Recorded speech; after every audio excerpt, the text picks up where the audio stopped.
Welcome to Building the Future. I'm your host, Kevin Horick. You can check out new episodes of the show every Tuesday and Thursday at 2 p.m. If you missed an episode or want to get more information about the show, please visit buildingthefutureshow.com. I'm also going to be at the Business Rocks Tech, Music, and Investment Summit recording shows live in Manchester, England, April 21st and 22nd, where Steve Wozniak is headlining. More information about the summit is on the show website at buildingthefutureshow.com. Welcome back to the show. Today we have Troy Norcross. Troy, welcome to the show. Hey, great to be here. Yeah, I'm excited to have you on the show. I think you're doing a bunch of interesting things, and when we kind of connected, I don't know, a month or so ago, I was kind of fascinated by kind of all the stuff that you're doing. So maybe before we kind of get into kind of all the stuff that you're working on, let's kind of get to know you a little bit better and kind of maybe cover your background and kind of where you grew up. Okay. Well, I'm currently calling from London in the UK, but I was born on 4,000 acres of farmland with 1,000 head of beef cattle in the middle of Missouri, just outside of Kansas City, Missouri. So I'm a long way from home in many ways. But in order to get from 4,000 acres of farmland to London, there was one major thing that happened when I was about 12 years old, and I was telling you the story before. I had lots and lots of allergies. So I lived on the farm, but I had a runny nose, I had watery eyes, I was breaking out in hives. It was pretty miserable. And my mom took me to the local university, and I walked into this computer room. And it was a raised floor, and it was bright lights, but it was clean air. And I knew that clean air was my ticket off the farm because my allergies weren't going to be affected. So from age 12, computers were going to be my thing. And that to University of Missouri at Rolla, where I got a degree in computer science.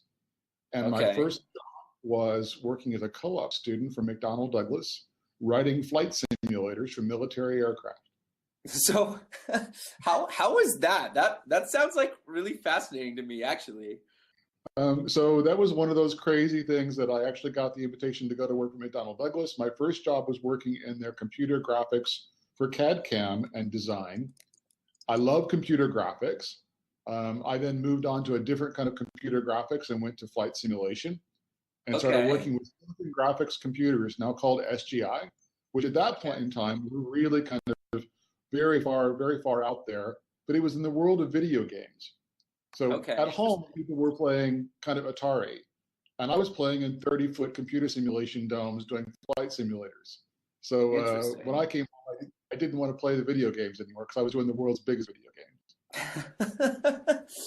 And so I'm curious then, how did you kind of, or like I've sat in those things before, right? And you're right, like it has to ruin playing video games for you because you're basically sitting inside something. You have a screen.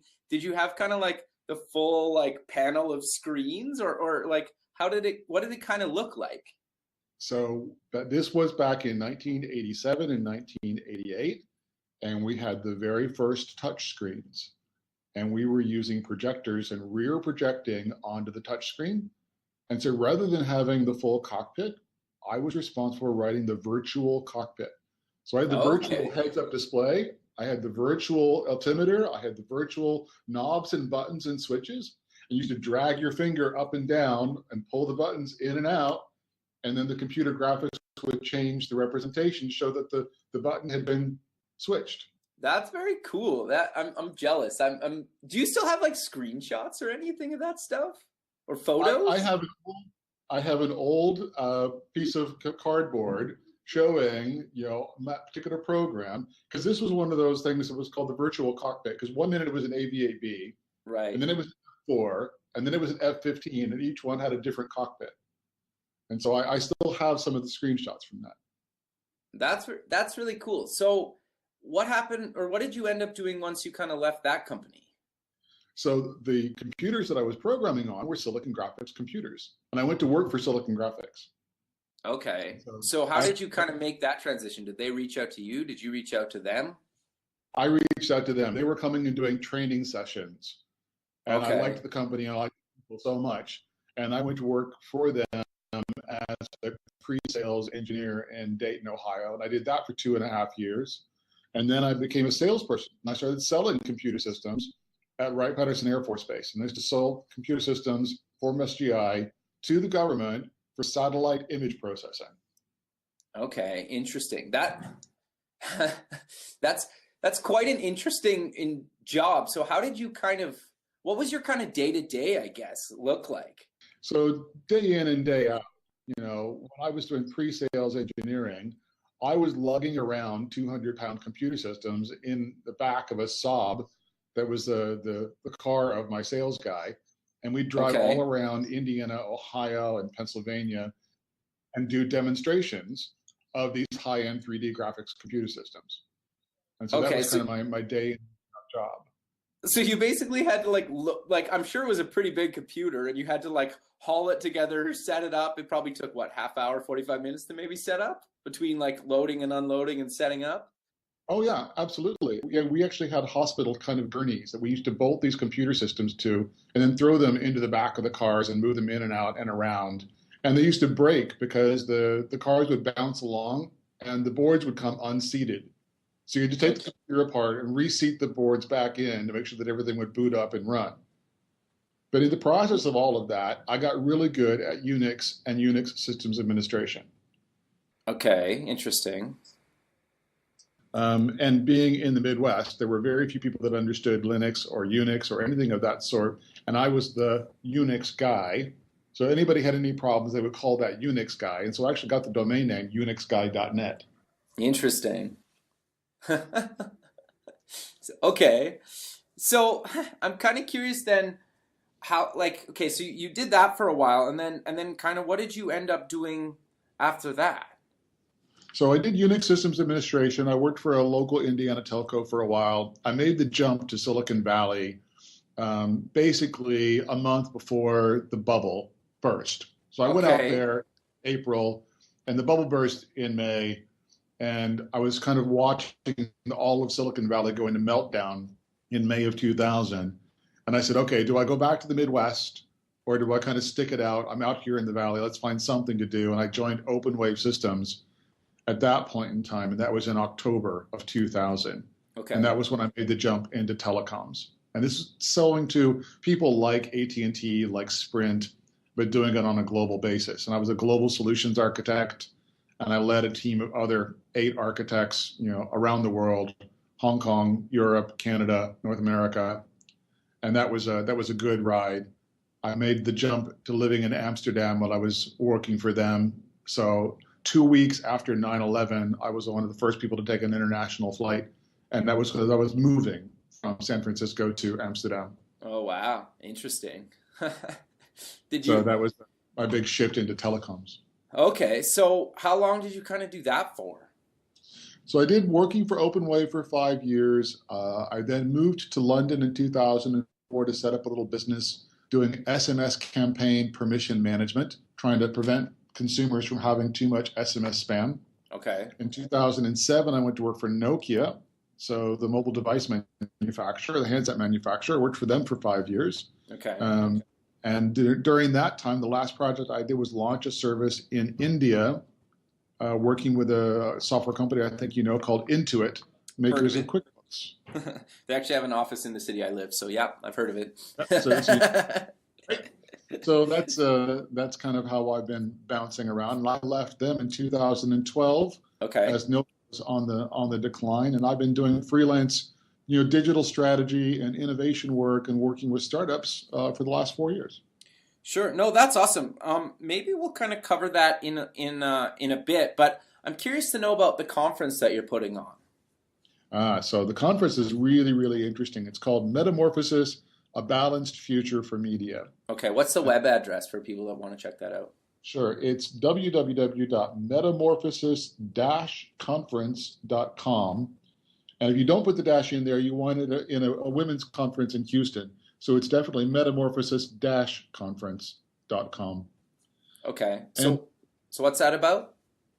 The premise that we believe is that what Napster did to digital music, the rise in the use of ad blockers is going to do to digital media. And by that, we mean it's going to completely disrupt the industry. For sure. And in addition to that, in the EU, there are all kinds of new privacy regulations that are coming down, that come into force in 2018, that'll make it even harder for advertisers to build profiles on consumers to serve them good quality and targeted advertising. So between privacy regulation and ad blocking, the industry is ripe for disruption. And we want to bring together advertisers, publishers, and consumer privacy specialists to really look at how can we disrupt the industry in our own way rather than being disrupted by somebody else. No, that makes a lot of sense. So when is the conference? Where's the conference? And kind of how much does it cost me to go? So the conference is going to be on the 14th of April. It's going to be in London near Old Street at a place called the Trampery from 12:30 until 6 in the evening. The headline price is $195. That's in pounds. The early bird price is $195. But for listeners of the show, if you use the special promo code VIP invite, you can get 30% off and get the ticket for £125. Okay, very cool. So I'm kind of curious, what made you kind of decide to start the conference? So I've been working with consumer data and privacy back to when I first got to the UK in 2004, when I was doing pocket reach solutions and a product called Pocket Choice. Okay. And I've always believed that we can help businesses to build trust with consumers by increasing the transparency. If businesses are more transparent about what data they're collecting and how it's being used, consumers will trust them more, and the value exchange is easier and better done. So I've been doing that since 2004. In 2012, the EU came up with the cookie law, and I started working on the cookie law and helping people be in compliance with that. And ad blocking has been running around for 2 or 3 years, but kind of low and under the radar because not very many people knew about it until October, when Apple allowed content blockers, which were implemented as ad blockers for Safari. And suddenly the internet blew up, the consumers blew up, and everybody started taking notice about it. And I said, now is the time. We've got everybody's attention. Let's start looking for solutions. And that's why I decided to do the conference now. Okay, no, that makes a lot of sense. So you kind of brought up about kind of what you do, and you kind of work for startups and whatnot. And I know there's a lot of kind of stuff that is kind of going around right now, but I'm kind of curious to know your thoughts on kind of creating kind of compelling value propositions for companies and whatnot. And I think a lot of companies kind of struggle with that, and you seem to have a really good grasp, and you're obviously helping tons of people do that right now. So I'm kind of curious to know your take on that and kind of advice for people listening. So I always say that my grandparents gave me many gifts, but the most important gift my grandparents gave me was the ability to tell a story. Okay. And really, all of the value proposition work that I do with startups is around storytelling. You want to take your business and put it into 2 or 3 sentences that anybody, including your grandmother, can understand, and make it fun and engaging enough that it's a story that they want to tell and that they want to share. You want to build virality into the story. And what I find is I work with some really smart people, some really great startups, really interesting. But at the end of the day, they've been working on them for so long, and they're so deep in the weeds, and they're buried in acronyms, they're buried in statistics and all of this data. They're no longer able to communicate really simply and really easily exactly what is the problem they're solving, exactly why is it interesting, and why would somebody pay for it. And that's what I help people do. And one of the first things that I do is I start off by saying, who are you talking to? And they're not quite sure what I mean. And I'm coming from the perspective that your story is not the same if you're talking to an investor as it is if you're talking to a customer, or even as it is if you're talking to your own teams internally. So first, I help them define who's the audience. The second thing we do is we look at exactly what do they think now, and what are they doing now? And at the end of a 5-minute conversation, what do you want them to think, and what do you want them to do? And so it may be as simple as I want them to think that it's a really cool product, and for do, I want them to tell their friends about it. Or it could be I want them to think I'm a trustworthy guy, and the do is you should invest in me. But if you start off by knowing the audience, and you start off by knowing what's the output, what's the outcome that you're looking for, the chances of you doing things in the middle are much greater. And so those are the kind of the fundamentals that I start off working with people. Okay, no, that makes a lot of sense, because you're right. I think a lot of people, I would put myself in this boat, is it's hard to talk to non-technical people when you're a technical person. And sometimes you almost like, I find even with myself that you need to try to gauge when you're explaining something to somebody, you need to try to gauge their technical level almost as close to instantly as possible. Because you don't want to talk over their head, you don't want to talk down at them, and you also don't want to kind of insult them by treating them like they don't know what you're talking about. And that's a real struggle, and the fact that you're kind of helping people do that, I think, is super important, because like people struggle with that heavily. And so I'm kind of curious to know, like, the approach around that. Like, do you guys really help people write kind of the content or the messaging, or how do you kind of go about getting that simple form of thing? Like, do you get them to give you like a demo, and then you guys kind of go back and say, here's what I think you do, and then kind of revise it from there? Yeah, well, so if you go to startupbusinessreview.co.uk, the first thing we ask for is for you to send us our pitch deck. So you send me your 10 to 15 slide pitch deck, and from that, I do a quick assessment to say, do I have any idea what this product is, what it does, and why I should invest in it, yes or no? After that, I'll do a 1-hour Skype call with people, and I'll do that initial call for free just so they get a feel for who I am, and I get a feel for who they are and how we would work together. Sure. But I say, okay, tell me in however many minutes and however many words you need, what it is that you do. And I make a few notes, and then I go back and start asking questions. And sometimes I'll ask the most inane, stupid question that I probably know the answer to, but I do it in a way that makes them stop and think, ooh, I hadn't thought about it that way. Or, oh, I hadn't thought maybe it could be interpreted that, ooh, I forgot to mention this and this and this and this and this. So rather than coming up with the, okay, ta-da, here's the answer, I try to lead them down the process of understanding what the audience is thinking, or understanding the questions that the audience might have that maybe they aren't saying. And when you were saying a minute ago, it was really good. You're paying attention really closely to your audience to see, am I talking them over them, under them, or just about right? But you're reading their body language and you're listening to them. And that's the number one thing people fail to do.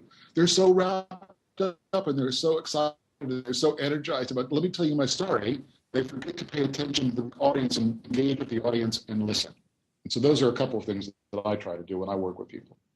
No, that makes a lot of sense. So I'm kind of curious to know about, when we talked before that you kind of also help corporations and big enterprise that are struggling to kind of innovate internally. And I know that some of the listeners that listen to the show, work at these kind of corporations, and kind of, they see so many cool things that they could be doing, but, for some reason or other, management doesn't understand or want to or know how, and I'm sure you deal with that all the time. Do you kind of have any tips or advice that you kind of give people in how to kind of start innovating in kind of these big companies or corporations?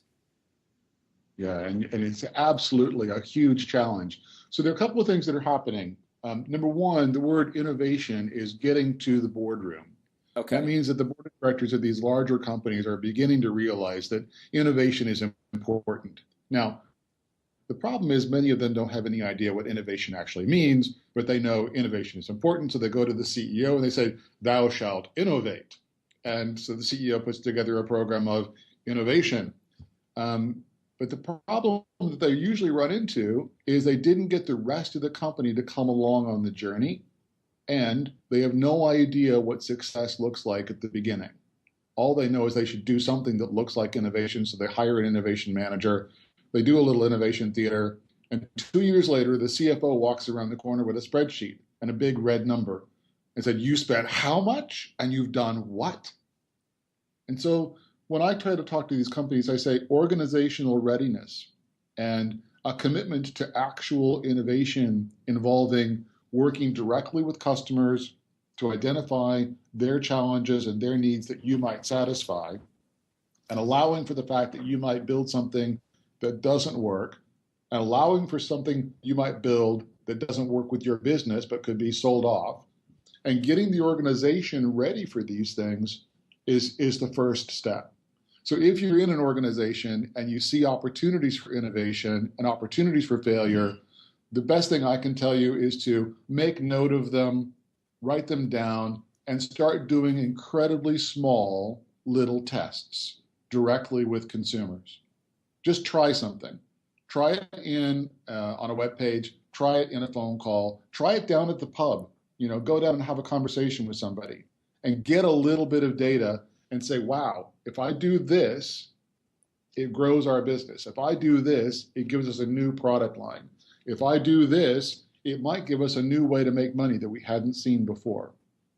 And then you're bringing not just an idea that you had kind of scribbled on a napkin, but you're bringing an idea that you went out and talked to people and you validated it with real customers. Because that's where the heart of innovation happens, is in a conversation between you, your company, and your customer.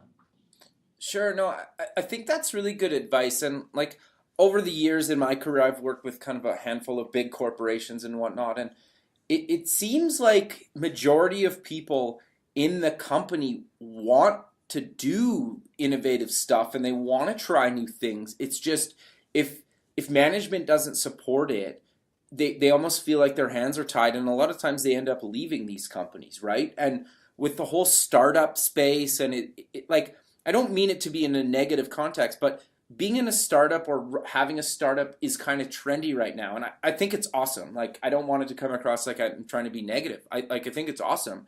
And I think what's going to end up happening if these corporations don't innovate internally, people are just going to leave and do innovation in that space and maybe become a competitor because they see these holes in the market and they're like, well, I could just build a piece of software that would fix, a handful of issues, and well, I already know the industry because I've been working in it for a number of years. Do you find that as well?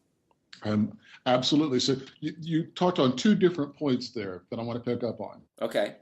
I worked for innovation for a large multinational pharmaceutical company. Okay. And every time we came up with a bunch of new ideas, I always knew I was very close to making something really impactful and really interesting when they would bring out what I called the three knives.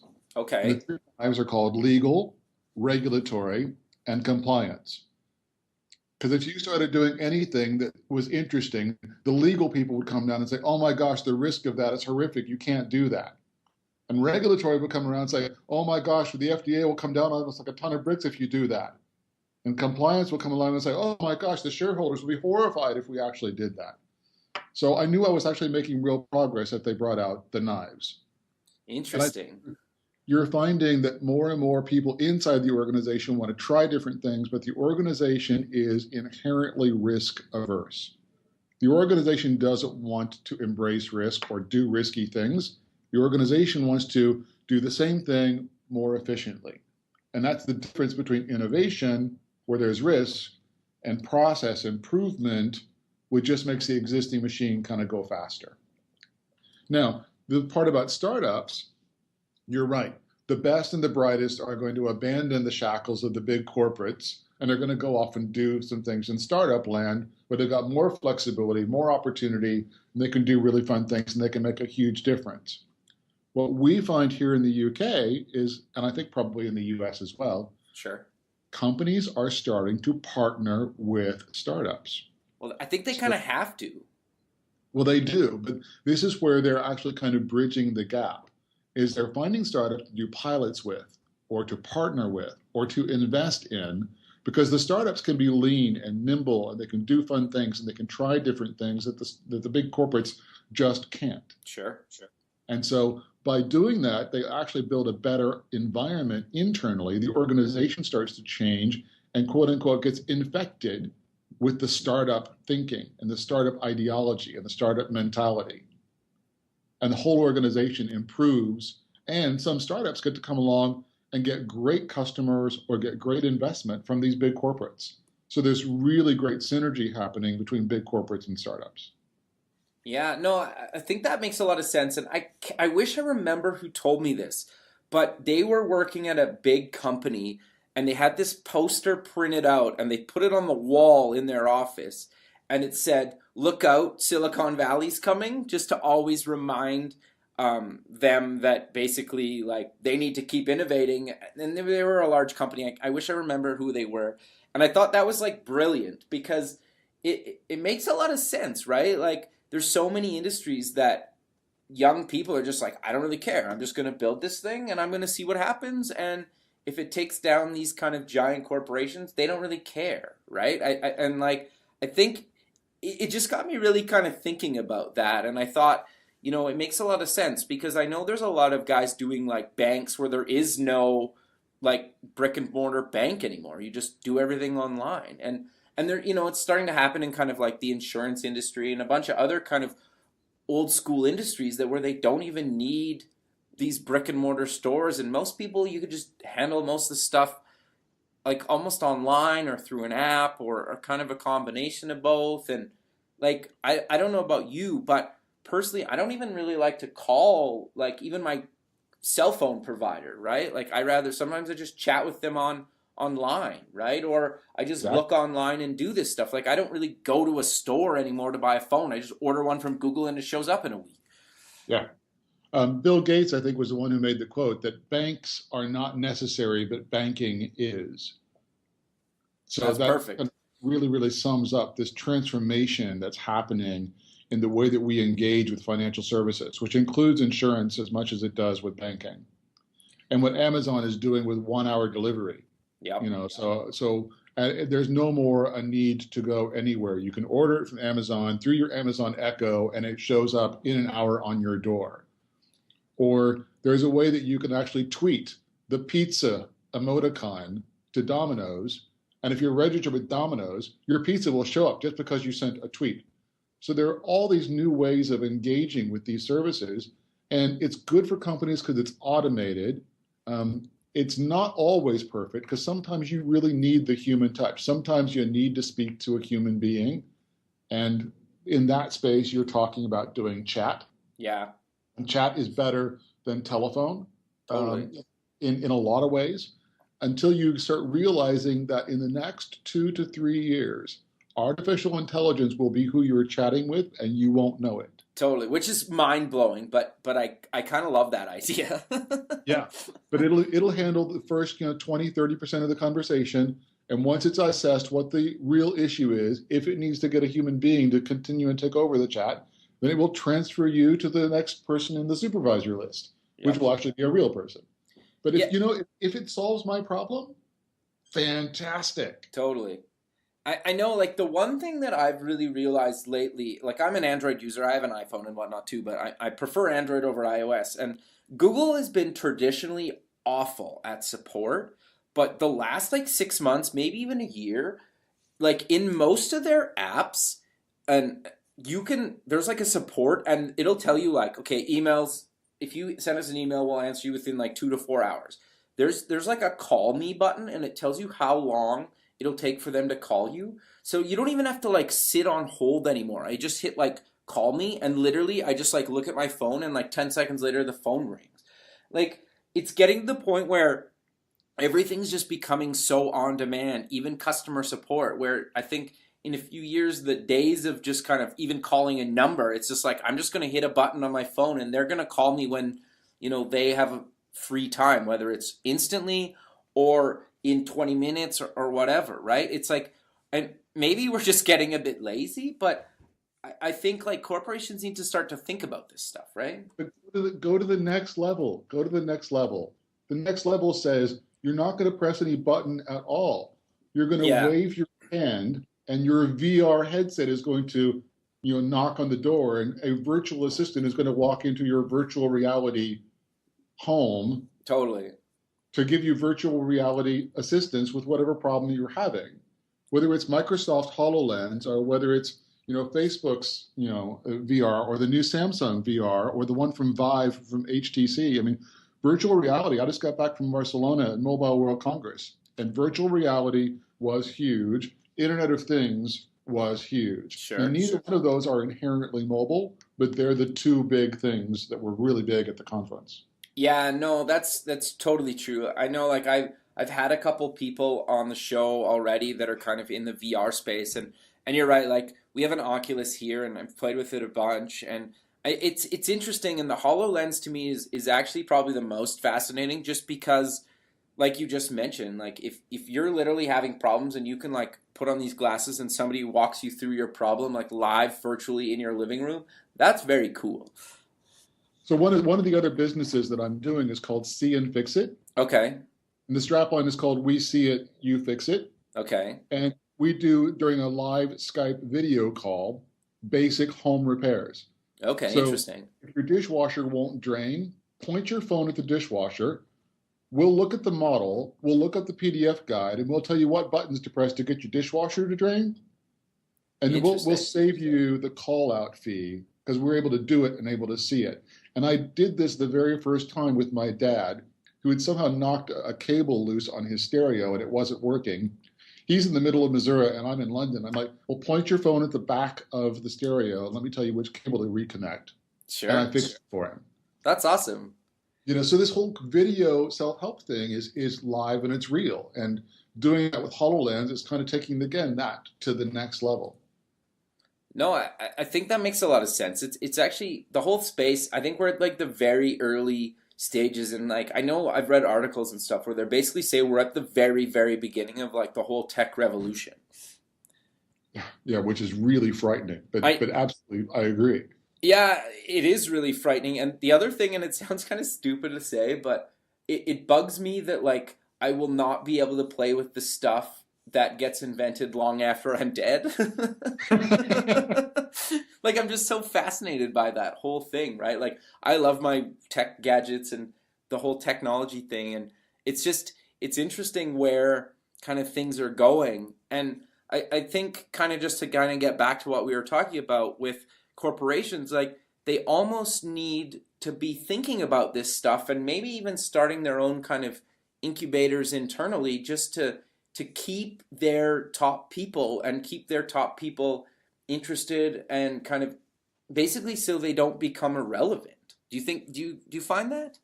I do. I agree with that, and I'll caveat it. I'll add to it. Sure. And I'll say you need to have an internal incubator with an external lens. Because too many people are just looking internally. And if you're only looking internally and you're only looking at one another and the stuff that you already know, you're never going to find the other bits. I mean, the fact that I was in farming and I was in flight simulation and I was in computer graphics and I was in telecoms and I've been in digital music and I've been in pharma, all of those things are completely disparate, but I pulled different experiences from each of those things to find new solutions for wherever I am. And so big companies need to have that kind of variety of exposure by looking out, even in places they might not think to look, to find things and then bringing them in to work with the team. But you can't have just purely internally focused. No, that's really good advice. And I think you brought up an interesting point there is I hear this a lot of times from startups where they're like, well, I only know this one space, or like I've had all this experience in all these different industries. It's like, well, you can, a lot of industries if you take the core things that you learned, you can apply them to any industry. And I think I really like the fact that you kind of take things from your past experience in other industries to use them to solve problems in whatever you're currently doing. Yeah, and this is something Seth Godin talks about. He talks about learning as rote memorization versus learning and problem solving. And they're very different. And I hope that there's an evolution or a revolution really in education, at least in my lifetime, that we get away from just rote memorization of stuff and really start focusing in on problem solving. One of the things that I talk about in the UK and in the EU from the venture capital perspective is there's a real conservative nature around here, and they don't like failure. I always say in Silicon Valley, if you haven't been bankrupt twice, then you're not serious enough to be invested in, and you haven't failed on somebody else's dime. Over here, if you failed once, then that's one time too many. Yeah, and with interesting. Education, when you've got a 4.0 grade point average, the only way you get to a 4.0 is you get straight A's across the board, and you never make an A- and you never make a B. Well, that means you are going to take the least risky approach to every decision throughout your entire education. Because one screw up, might give you that B, and then you're screwed. But also that one screw up might teach you something more than all the A's are ever going to get you. Totally, you're right, and I think you bring up a really interesting point there. I think majority of successful people will, or maybe not, they might not tell you over on air, or they might tell you just in private, but chances are they have failed more than 2 times. It's usually like a handful of times, a dozen times, and sometimes they've pivoted a bunch of times, and sometimes it takes them 10 plus years to finally hit something successful. And they might have pivoted a handful of times, right? And I think just being part of a startup, in some cases, if you really look at it, you might fail a few times every day. Yeah, there might be small failures, but I'm kind of tired of that attitude of like people just think that they're going to start a startup and be like a billionaire in like a weekend, right? Like go play the Powerball or whatever other lottery you want, right? It's a lot of hard work, and I think I'm trying to just with the show inspire people to actually like go for it, right? And that reach out and have a network of people that can support you when you do kind of fall down, and it's just like the people that pick themselves up from that and are eventually just successful. You pick yourself up, you learn from whatever it was that caused you to fall, totally, and you carry on. The latest VC term today is rabbits. Are you aware of the rabbit term? I have not heard this, but do explain. I'm interested. So unicorns are billion-dollar valuation companies. Okay. And decacorns are $10 billion valuation companies. Okay. And unicorns and decacorns are no longer in favor. VCs are looking for rabbits. Rabbits are real, actual businesses building interesting tech. Interesting. And so they're looking for businesses that have a real revenue model, that actually are making money, that actually have customers, that are actually solving a problem, as opposed to some of these businesses that are, I've got 10 billion users and I got 20 billion users, I got 100 billion users, and I'll figure out how to make money later. Or I've been running in the red every year, but I'm growing. I think that those businesses are not as much in favor as the smaller businesses that are going to do 10, 20, 50 million in revenue, but they're real solid businesses. Sure. I know I was kind of thinking it was kind of about time that Silicon Valley would start kind of looking at businesses that are actually businesses. It's always kind of weird, and I try to cover or people on the show that are actually have kind of a revenue model, right? I think the days are gone or almost gone where you basically build something and you just hope that you sell to kind of one of the big three, which is like Facebook, Google, or Twitter, and I'm sure there's a handful of others, but those days are kind of gone. Do you agree with that? I think they are, and I think also Silicon Valley is still very popular, and there are lots of resources there, lots of people, and lots of money, but there's also Boston, mm-hmm. and there's Houston, and you're finding other centers where there are good investment, there are good resources, there are good costs of living and good quality of life.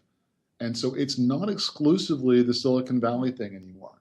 And no, that's totally. part of the shift. Yeah. Part of the shift away from moonshots and just building really good, solid businesses that make a positive impact on the world and put some money in the pocket too.